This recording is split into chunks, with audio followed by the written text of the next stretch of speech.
The first notes of the bagpipes always came with the mist. Margaret Lennox had been warned about the old Macpherson estate when she purchased it. A steal, really, considering the panoramic views of Glencoe's verdant valleys.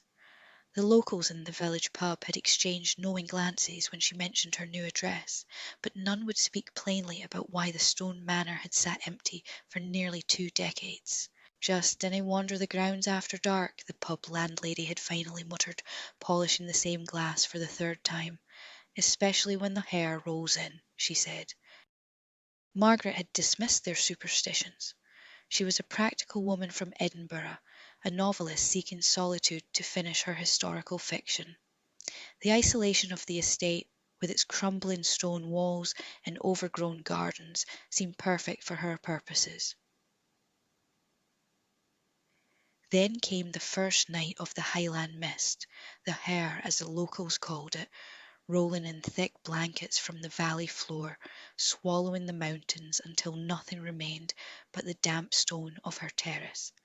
That's when she heard it, faint at first, like a memory of sound rather. Then sound itself, the mournful drone of bagpipes playing a lament she didn't recognise.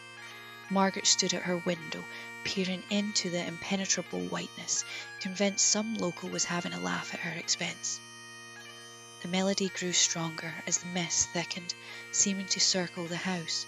She wrapped her cardigan tightly around herself and ventured onto the terrace.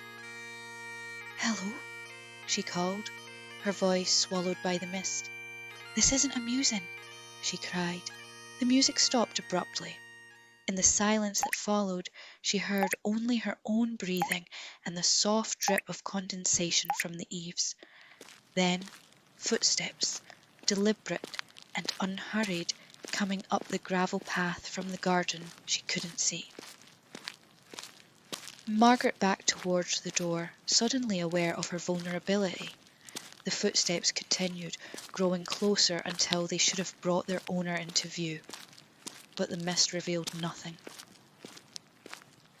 The footsteps stopped at the edge of her terrace. "Who's there?" she demanded, reaching behind her for the door handle. A voice replied, low and rough as stone. "Alexander Macpherson, mistress of my house. I've come home." Margaret's hand found the door handle. "This is my house now. I bought it legally," she asserted.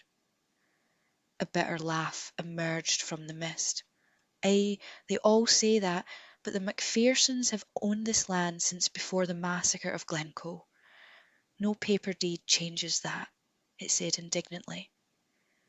"The Massacre of Glencoe was in 1692, Margaret retorted, historian's instinct overriding her fear. "I know, I was there," said the voice eerily.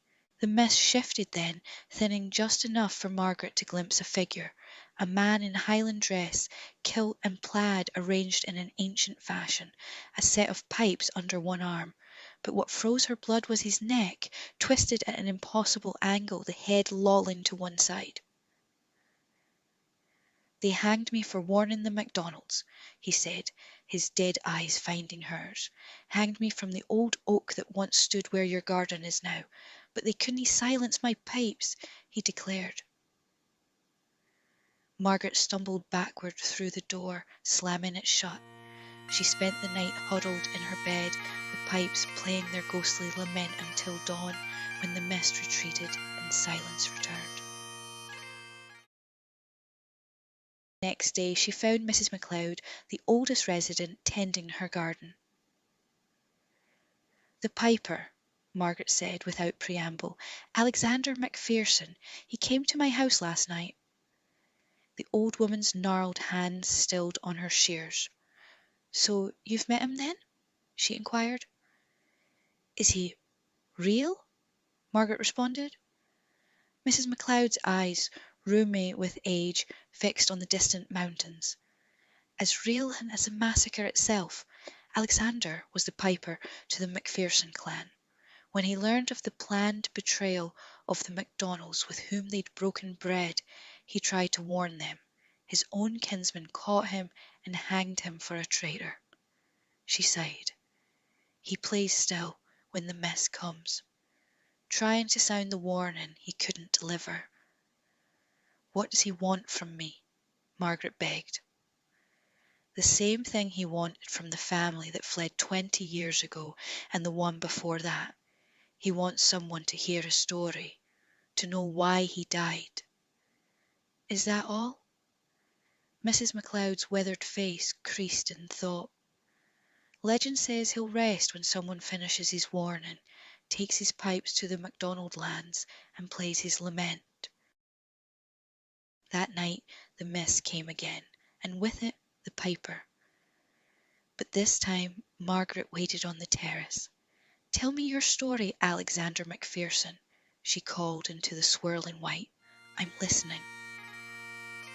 The pipes began their sorrowful tune, closer now than before, and as the spectral piper emerged from the mist, Margaret knew she would write a different book than she had planned, one that would finally deliver a warning 3 centuries too late, but perhaps just in time to lay a restless spirit to peace.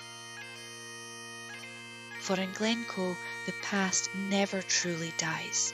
It merely waits in the mist, playing its mournful tune until someone is brave enough to listen.